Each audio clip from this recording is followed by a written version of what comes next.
వాళ్ళిద్దరూ వరుసకు బావామర్దళ్ళు. చిన్నప్పటి నుంచి బావపై ఎనలేని ప్రేమ పెంచుకుంది. నా రాజు నువ్వేనంటూ కలలు కంది. బావతో పెళ్లి, పిల్లలు అంటూ ఇలా మనసులో ఏవేవో ఊహించుకుంది. కాని ఊహించని విధంగా బావ మృతి చెందాడు. దీంతో మరదలి గుండె ఆగినంత పనైంది. ఇంకా నేనెవరి కోసం బతకాలి దేవుడా అంటూ గుండెలు పగిలేలా ఏడ్చింది. బావ మృతితో కుంగిపోయింది.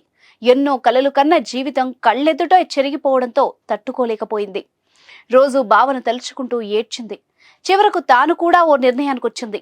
నేను నీ వెంటే వస్తాను బావా అంటూ సూసైడ్ నోట్ రాసి మరదలు కూడా మృతి చెందిన ఘటన బాసర IIITలో చోటు చేసుకుంది. అత్యాధునికమైన టెక్నాలజీతో ఫెర్టిలిటీ ట్రీట్మెంట్ అందిస్తోంది Medici IVF.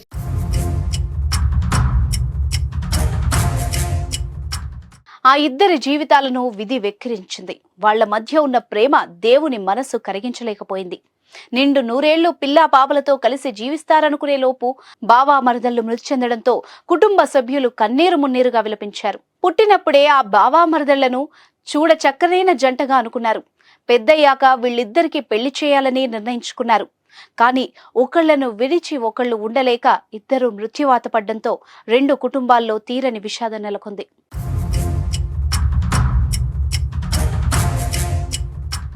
Basara IIITలో PUC first year చదువుతున్న విద్యార్థిని శిరీష ఉరివేసుకుని ఆత్మహత్యకు పాల్పడింది. సంగారెడ్డి జిల్లా మనూరు మండలం దవ్వూరుకు చెందిన శిరీష బాసర IIITలో చదువుతోంది. బుధవారం తన ఇంటి నుంచి బయలుదేరిన శిరీష గురువారం వర్సిటీకి చేరుకుంది. అదే రోజు రాత్రి హాస్టల్లోని తన గదిలో ఉరివేసుకుని ఆత్మహత్య చేసుకుంది. ఇది గమనించిన హాస్టల్ సిబ్బంది బాలికను క్యాంపస్ హెల్త్ సెంటర్ కి తరలించారు. అక్కడ పరీక్షించిన వైద్యులు అప్పటికే బాలిక మృతి చెందిందని నిర్ధారించారు.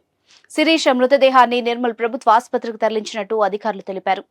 వ్యక్తిగత కారణాలతోనే విద్యార్థిని ఆత్మహత్యకు పాల్పడినట్టు క్యాంపస్ వర్గాలు చెబుతున్నాయి.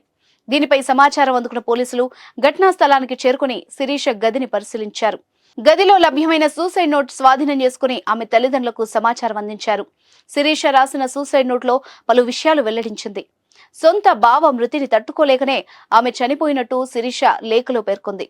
తాను ప్రాణంగా ప్రేమించిన బావ ఆకాష్ ఇటీవల ఆత్మహత్య చేసుకున్నట్టు, బావ మృతిని తట్టుకోలేకనే తాను ఆత్మహత్య చేసుకుంటున్నట్టు లేఖలో రాసింది.